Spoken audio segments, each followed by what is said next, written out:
Bonjour, aujourd'hui nous allons voir un exercice à la fois de souplesse et de stabilité des épaules. C'est un exercice qui est relativement difficile, mais je vous montre rapidement une façon de le faire en progression.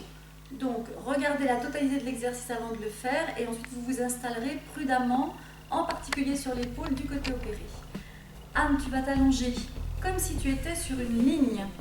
Donc les jambes bien tendues, tu glisses ton bras au sol et tu poses ta tête sur ton bras. Dans cette position, la position et l'appui de la main au sol, appuie ta main bien au sol. Voilà, tu sens que tu peux pousser sur cette main et tu vas commencer l'exercice en levant la jambe et en soufflant. Tout simplement, tu lèves la jambe très peu, tu souffles, tu inspires en redescendant. Maintenant, tu vas lever la tête en même temps que tu lèves la jambe. Bien sûr, dans ces mouvements, vous allez penser à serrer votre ventre pour commencer à trouver votre stabilité.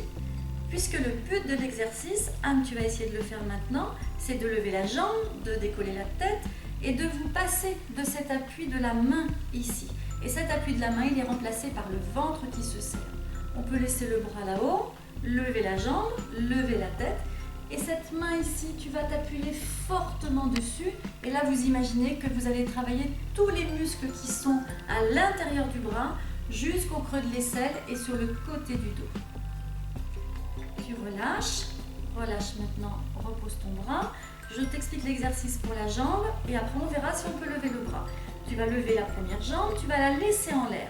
Et là tu vas essayer en soufflant de lever la jambe du dessous, ramener la jambe du dessous vers la jambe du dessus et reposer la jambe du dessous et ensuite la jambe du dessus. On va compliquer l'exercice. Maintenant tu vas lever la jambe du dessus, la jambe du dessous, la tête. Et on va essayer de se passer de cet appui ici, en serrant le ventre. Tu peux reposer la tête, reposer le bras, reposer les jambes. On refait l'exercice et vous allez voir comme il est important de s'appuyer sur la main là-haut. C'est cette main et toute la contraction des muscles du dessous du bras, du creux de l'aisselle et du côté du tronc qui vont donner cette stabilité. C'est pour ça que c'est un exercice très important à faire progressivement, du côté le plus solide, puis du côté le plus faible ou le moins souple. Maintenant, on va voir la position progressive. Si vous sentez que votre creux de l'aisselle n'est pas assez souple, Anne, relève-toi un petit peu et on va placer ce coussin ici sous le creux de l'aisselle. À ce moment-là, ce coussin assez épais va vous permettre de ne pas tirer sur le creux de l'aisselle. Si votre épaule n'est pas encore suffisamment souple, mais ça ne vous dispensera pas de vous appuyer sur cette main, gainer le ventre pour tenir en soufflant et la main en appui. Parfait. Si maintenant vous ne pouvez pas allonger le bras dans le prolongement du corps, Anne, je vais retirer le coussin.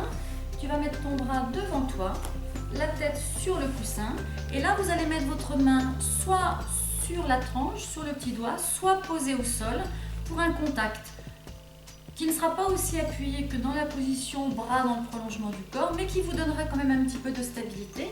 Et on va recommencer l'exercice. Une jambe, l'autre qui suit, la tête, bravo, en serrant le ventre, en soufflant toujours, en serrant le périnée. Et puis quand vous vous sentez bien stable, vas-y Anne, tu te sens bien stable, tu serres ton ventre, tu peux lever ton bras. Et progressivement, cette main qui est devant, au fur et à mesure de l'exercice et de la récupération de l'amplitude, vous allez pouvoir emmener le bras, donc mets-le un peu plus oblique, ici. Voilà, vous allez pouvoir progressivement ouvrir cette amplitude et vous aurez toujours un appui sur le creux de l'aisselle en essayant d'appuyer fortement le bras dans le sol. Et vous aurez toujours un travail des muscles du côté du tronc, du côté du sol et aussi bien sûr de l'autre côté pour stabiliser le tronc. Merci Anne. La fois prochaine, nous verrons des exercices pour avoir un dos encore plus fort. À bientôt!